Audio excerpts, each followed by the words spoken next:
सुन सुन गए छौड़ी लटकी तू मारने के ना मटकी। सुन सुन गए छौड़ी लटकी तू मारने के ना मटकी। आई उंगरी घुसा कटराई करबो, आई उंगरी घुसा कटराई करबो। तोरा चुल्ही में माछ फ्राई करबो, तोरा चुल्ही में माछ फ्राई करबो। सुन सुन गए छौड़ी लटकी तोय मारने के ना मटकी। सुन सुन गए छौड़ी लटकी तोय मारने के ना मटकी। आई उंगरी घुसा कटराई करबो, आई उंगरी घुसा कटराई करबो। तोरा चुल्ही में माछ फ्राई करबो, तोरा चुल्ही में माछ फ्राई करबो। बुझली के छाइन लबो।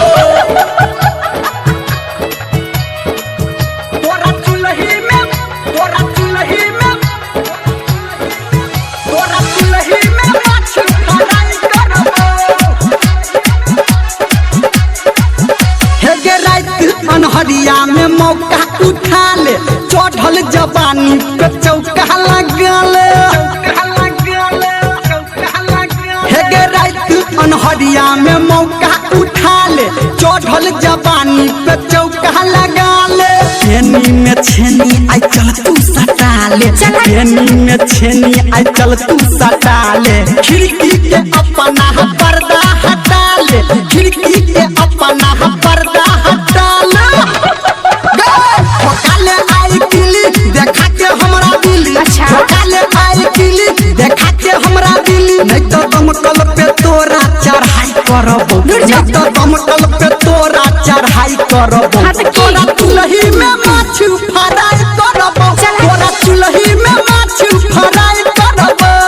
बुझली के तोरा चुल्ही में, तोरा चुल्ही में, तोरा चुल्ही में माछ फ्राई करबो। अभी आप सुन रहे हैं सावरिया म्यूजिक डीजे सुमित सतीश रंजन, सुमित सतीश रंजन, सुमित सतीश रंजन।